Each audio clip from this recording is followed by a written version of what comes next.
August 3. கர்த்தருடைய சேவையில் வைராக்கியமுள்ளவனாயிரு. அசதியாயிராமல் ஜாக்கிரதையாயிருங்கள். ஆவியிலே அனலாயிருங்கள். கர்த்தருக்கு ஊழியம் செய்யுங்கள். ரோமர் 12:11. கர்த்தராகிய இயேசு ஒருமுறை யாக்கோபின் கிணற்றண்டையில் ஒரு சமாரிய ஸ்திரீயுடன் பேசிக் கொண்டிருந்தார். அவரது வார்த்தைகளை கேட்டு அவள் தன்னுடைய குடத்தை அங்கேயே வைத்துவிட்டு அவரை குறித்து சாட்சி சொல்லும்படியாக ஊருக்குள்ளே ஓடினாள். சாட்சி சொன்ன அந்த ஸ்திரீயினுடைய வார்த்தையின் நிமித்தம் அந்த ஊரில் உள்ள சமாரியரில் அநேகர் அவர் மேல் விசுவாசம் உள்ளவர்கள் ஆனார்கள் என்பதை வாசிப்பது நம்மை எவ்வளவாக ஊக்குவிப்பதாயிருக்கிறது.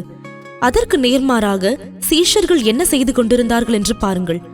ஏறத்தாழ அந்த ஸ்திரீ ஊருக்குள் சென்று கொண்டிருந்த அதே சமயத்தில்தான் சீஷர்களும் கூட போஜன பதார்த்தங்களை கொள்ளும்படி ஊருக்குள் போய்க் கொண்டிருந்தார்கள்.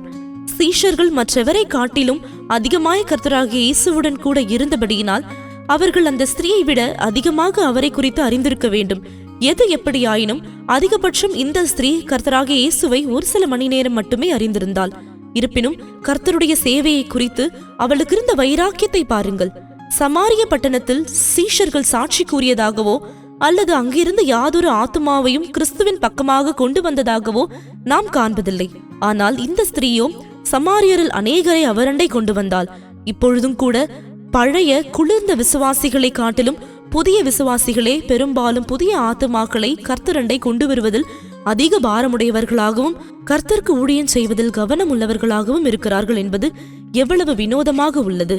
நாம் நம்முடைய தண்ணீர் குடங்களை, அதாவது பூமிக்குரிய சிந்தையுள்ள ஜீவியத்தை கர்த்தராகிய இயேசுவின் பாதத்தில் வைத்துவிட்டு அவருக்காக கிரியை செய்ய வேண்டிய சமயம் இதுவே.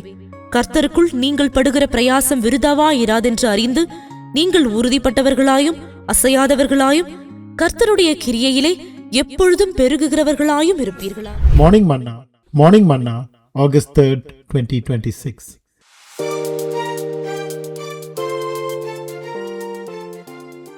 Zealous for the Lord's work. The Samaritan woman to whom Jesus spoke at the well left her water pot and ran to the city to testify of Jesus. How inspiring it is to read that many of the Samaritans of that city believed on him for the saying of the woman which testified. John chapter 4 verse 39. In contrast, look at what the disciples were doing. When the woman was going to the city, at more or less the same time, the disciples were also going to the city to buy food. Verse 8. One may think the disciples knew more about Jesus than the woman, as they had been with Jesus more than anyone else. This woman knew Jesus for only a few hours at the most. Yet look at her zeal for the Lord's work. We don't see the disciples testifying or bringing even a single soul to Christ from the city of Samaria. But this woman brought many of the Samaritans.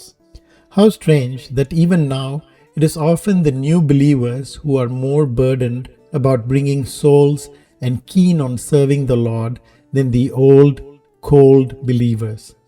It is time we left our water pots, earthly-minded life at the feet of Jesus. Be steadfast, unmovable always, abounding in the work of the Lord, for as much as ye know that your labor is not in vain in the Lord. 1 Corinthians chapter 15 verse 58. May God bless you.